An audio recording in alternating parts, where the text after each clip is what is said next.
Bakit nagkaroon ng malawakang sunog sa Los Angeles? Bago pa man maganap ang sunog na ito, ay naganap muna ang isang Golden Globe Award noong January 6 sa Los Angeles din, at ito ang mga sinabi ng host doon. Cast and crew are leading the way with 11 mentions. Moms are holding strong with 3 shout-outs. God, creator of the universe, 0 mentions. At pagkatapos ngang binanggit ang salitang God is zero mentioned, ay nagtawanan pa ang mga tao doon. Tapos sabay sabi nitong, No surprise in this godless town. at pagkatapos nga lang ng ilang mga araw, ay naganap na ang malawakang sunog sa bayan ng Los Angeles, na kung saan ay patuloy itong lumalaki at lumalawak ang apoy, kahit na pilit pa nila itong inaapula, kung saan ay aabot na sa 200,000 na pamilya na ang naapektuhan.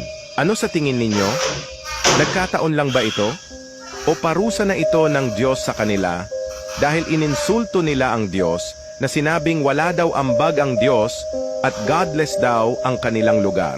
God, creator of the universe, 0 mentions. And Tandaan mo ito, huwag hahamunin ang Diyos dahil baka magsisi ka kung ipaparanas niya ang pighati sa iyo.